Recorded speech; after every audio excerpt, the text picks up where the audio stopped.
Our next guest, wait for it, he's the chair of the Republican Party in New York State. It still exists. Nick Langworthy is with us, 38 years old, youngest chair of the Republican Party in New York. Welcome to the program. Thank you very much for having me.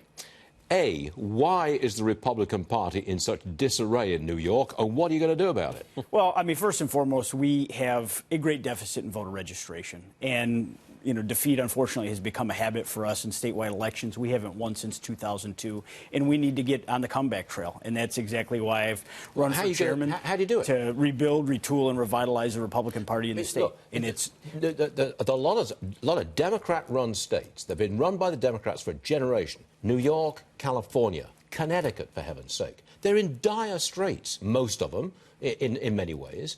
What are you going to do about putting out a Republican policy for New Yorkers? Well, what we see right now is a governor that needs to be replaced. And every day that we work from this day forward until the next election, and it's a long time away, unfortunately, in 2022, we need to rebuild the infrastructure of the Republican Party, because to change New York, you need to change governors. And Andrew Cuomo, we saw it yesterday with his slamming through the legalization of driver's licenses for illegal immigrants. There has been no greater slap in the face to the hardworking taxpayers of this state than we see right now. How do you think New Yorkers feel about that? Because illegals can, from here on out, get a driver's license. Illegals, driver's licenses, New York State. Does that go down well with most New Yorkers? No, New York may be a blue state, but they still believe in the rule of law, and that's what's been thrown away by Albany and in our government here in New York City.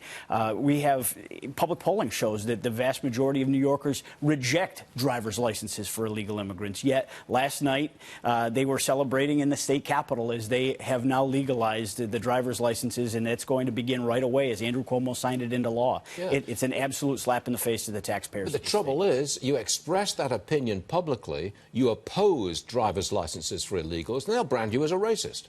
Well, I'm not afraid of the liberal, attack dogs. I mean, we are going to take the message into every media market in this district. We will go campaign in the districts of the senators and the assembly members that made this happen. I mean, we are done playing patty cake in the Republican Party in the state of New York, and we are going to be aggressive and take the message directly to the voters in this state. Ah, that's what we wanted to hear. Pound that table, young man. Now, how about this? Colorado, they've generated $1 billion in tax revenue from their legalization of marijuana. From 2014 to now, they've got $1 billion coming into the tax revenue right there.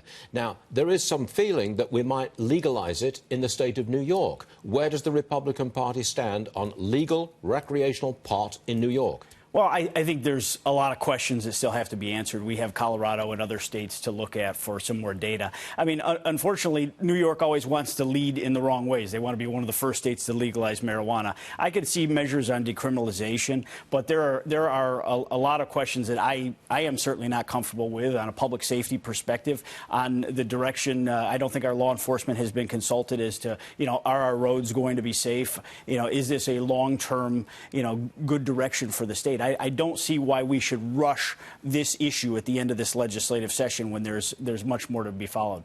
Andrew Cuomo wants to take this state to lead in every progressive category, but unfortunately, we also lead in out-migration. We're losing 1 million citizens since he became governor. We have to get our economy back on track. This is a mistaken priority. To chase the legalization of marijuana instead of making this state a more business-friendly environment for jobs to be created is a total mistake. We wish you well in your endeavor, young man. Thank you. Son, great to have you on the show. Best of luck, sir. Thank you very much, Stuart.